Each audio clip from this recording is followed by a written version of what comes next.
दोस्तों, क्या war zone में फंसे भारतीयों को भगवान भरोसे छोड़ दिया गया है? क्या पापा इस बार वॉर कुछ मिनटों के लिए नहीं रुकवा पाएंगे?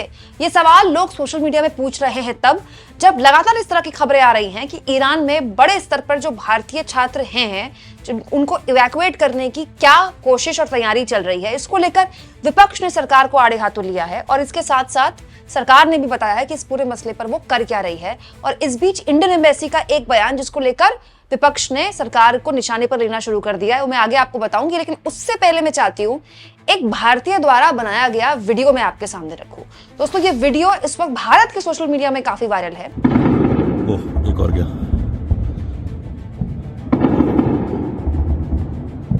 ओह देखो, वहां पे तो बहुत सारे फट रहे हैं। ओह शिट, मार दिए इन्होंने सारे। दरअसल दोस्तों, भारत के बड़े स्तर में जो छात्र हैं वो पढ़ने के लिए जाते हैं, मेडिकल, खासतौर पर मेडिकल की पढ़ाई करने के लिए तेहरान जाते हैं, ईरान जाते हैं। आप जानते हैं हमारे देश में मेडिकल की पढ़ाई करना कितना ज्यादा महंगा है। मतलब एक मिडिल क्लास क्या अपर मिडिल क्लास भी नहीं सोच सकता, इतना ज्यादा महंगा है मेडिकल की पढ़ाई करना। इसीलिए हमारे देश के छात्र यूक्रेन, ईरान, यहाँ बड़े स्तर पर मेडिकल की पढ़ाई करने जाते हैं, क्योंकि दोस्तों वहाँ यहाँ के बनस्पत थोड़ा कम खर्चा लगता है। लेकिन अचानक से जब इजराइल और ईरान का संघर्ष शुरू हुआ तो ये जो छात्र हैं बड़े स्तर पर, इनके परिवारों में चिंताएं पैदा हो गई। दोस्तों, अमूमन तो ये छात्र देश भर के माने जाते हैं, लेकिन बहुताया ये छात्र जम्मू कश्मीर के हैं।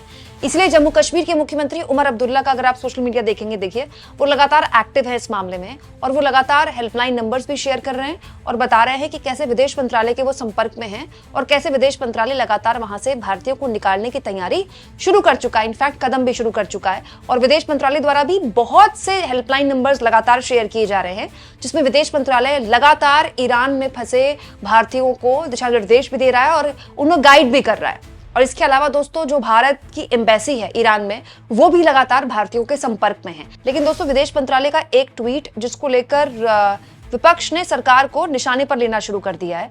दरअसल दोस्तों, जो इंडियन एम्बेसी है ईरान में, उसकी तरफ से लगातार ऐसे बहुत से मैसेजेस किए जा रहे हैं भारतीय लोगों के लिए। उनमें से अभी कुछ देर पहले आज का ये मैसेज है जो कि इंडियन एम्बेसी ने सोशल मीडिया एक्स पर पोस्ट किया। All Indian nationals and PIOS who can move out of Tehran using their own resources are advised to move to a safe location outside the city। मतलब तमाम लोग अगर अपने अपने संसाधनों के जरिए तेहरान से निकल सकते हैं तो वो जल्दी से जल्दी निकल जाएं और किसी सेफ सिटी में चले जाएं। ये सब इसीलिए हो रहा है दोस्तों कि अब तक तो इजराइल लगातार धमकी दे रहा था कि तेहरान से लोग छोड़कर निकल जाएं, तेहरान से निकल जाएं। लेकिन अब अमेरिका के राष्ट्रपति ट्रंप ने जब ये धमकी दी तो इसको लोगों ने सीरियसली लेना शुरू कर दिया। फिर राष्ट्रपति ट्रंप G7 की बैठक छोड़कर भी तुरंत चले गए अमेरिका वापस। तो लोगों के बीच में ये डर है और अलग अलग देशों के बीच में ये चिंताएं हैं कि अब ईरान पर हमला और ज्यादा हो सकता है और तगड़ा हो सकता है अमेरिका पूरी तरह से इस युद्ध में आ जाए। अगर ऐसा होता है तो फिर हर कोई चाहता है कि उसके अपने अपने जो लोग हैं वो सुरक्षित वहां से पहले निकाल लिए जाएं। इसीलिए इंडियन एम्बेसी ने तेहरान में रह रहे लोगों से कहा कि अगर आप अपने स्तर पर संसाधनों के जरिए तेहरान से निकल सकते हैं तो तुरंत निकल जाइए सेफ लोकेशंस में। तो दोस्तों, इंडियन एम्बेसी का ये ट्वीट शेयर करते हुए सुप्रिया शनेत ने कह दिया, ईरान में भारतीय दूतावास की सलाह, जो भारतीय या भारतीय मूल के लोग अपने संसाधनों से तेहरान से निकल सकते हैं वो शहर के बाहर सुरक्षित जगहों पर चले जाएं। अपने नागरिकों से पल्ला झाड़ने वाले विश्वगुरु बनने का ख्वाब देखते हैं। सुप्रिया शनेत ने इसको लेकर कटाक्ष किया कि ये लोग विश्वगुरु बनेंगे जो अपने नागरिकों को से कह रहे हैं आप खुद ही पहुंच जाइए अपने अपने स्तर में। हालांकि दोस्तों, ये केवल एक ट्वीट नहीं है। दोस्तों, इंडियन एम्बेसी द्वारा ईरान में लगातार ईरान को लेकर बहुत से ट्वीट्स किए जा रहे हैं। इसके अलावा दोस्तों, इस पूरे मसले को लेकर जो भारतीयों को निकालने की जोर आजमाइश है वो एक्चुअली शुरू भी हो चुके हैं। जैसे मैं आपको बता दूं दोस्तों, 110 भारतीय हैं जिनका पहला जत्था अर्मीनिया पहुंच चुका है। मतलब आसपास के जो मुल्क हैं वहां पर भारतीयों को पहुंचाने की, सेफ जगह पहुंचाने की जो कोशिश है उसका पहला जत्था अर्मीनिया पहुंच चुका है और यहाँ अर्मीनिया से वापस इन्हें भारत लाया जाएगा। इसके अलावा दोस्तों, हेल्पलाइन नंबर्स भी लगातार शेयर किए जा रहे हैं। इंडियन एम्बेसी भी शेयर कर रहा है और विदेश मंत्रालय भी शेयर कर रहा है। इसके अलावा बीबीसी ने भी दोस्तों ऐसे बहुत से छात्रों से बात की है जो तेहरान में पढ़ाई कर रहे हैं, जो कि भारतीय मूल के हैं, भारत के हैं। करीब 1200 छात्र बताए जाते हैं जो तेहरान यूनिवर्सिटी में मेडिकल की पढ़ाई कर रहे हैं। और इन्होंने बताया है बीबीसी को कि हॉस्टल में जो लोग रह रहे थे सभी को तेहरान से करीब 200 किलोमीटर दूर सेफ जगह पे भेज दिया गया है। और जितने भी लोगों से बीबीसी ने बात की वो सब बता रहे हैं कि वो सुरक्षित हैं। अब तक किसी भी भारतीय के हताहत होने की या किसी भी भारतीय के फंसे होने की कोई जानकारी नहीं है। हालांकि दोस्तों बीबीसी की इसी खबर में लिखा हुआ है कि इजराइल में एक 18 सदस्यीय प्रतिनिधि मंडल है जो 3 दिन से फंसा हुआ है। तो केवल ईरान में नहीं है, इजराइल में भी भारतीय हैं जहां का जो पूरा डेलीगेशन है वो फंसा हुआ है।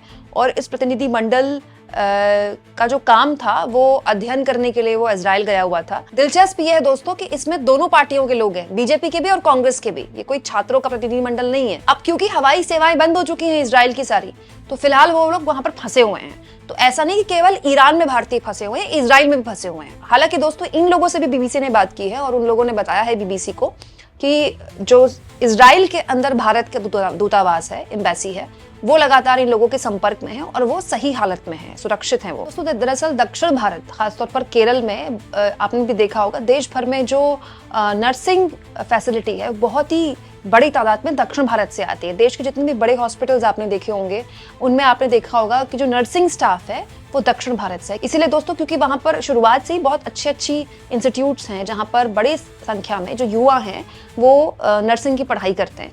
और ये केवल भारत में नहीं, दुनिया भर में ये लोग जाते हैं। और इसीलिए दोस्तों इजराइल में भी बहुत बड़ी संख्या में बुजुर्गों की देखभाल करने के लिए ऐसे लोग वहां जाते हैं। अब दोस्तों उनको बाहर निकालने की लगातार जोर आजमाइश चल रही है। हालांकि इस पूरे मसले को लेकर लगातार ईरान की जो इंडियन एम्बेसी है और इजराइल की इंडियन एम्बेसी है वो लोगों को चेता रही है और अगर आप देखें तो बता रही है कि कैसे भी करके आप तेहरान से निकल जाइए। दोस्तों इस बीच भारत की विदेश मंत्रालय द्वारा एक बहुत ही राहत देने वाला बयान आया। विदेश मंत्रालय के इस बयान के हिसाब से तेहरान शहर और फिर ईरान में जितने भी भारतीय थे सबको सुरक्षित निकाल लिया गया है।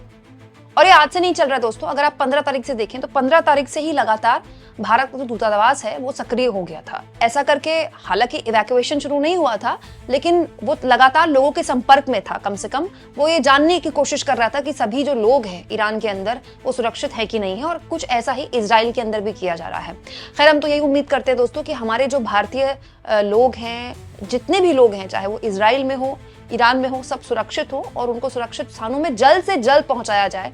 क्योंकि इस तरह का मामला जब यूक्रेन और रूस युद्ध के दौरान, आपको याद होगा शुरुआत में जब देखा गया था तो भारत के जो छात्र थे तो बहुत बड़ी मुश्किल हालात में फंस गए थे।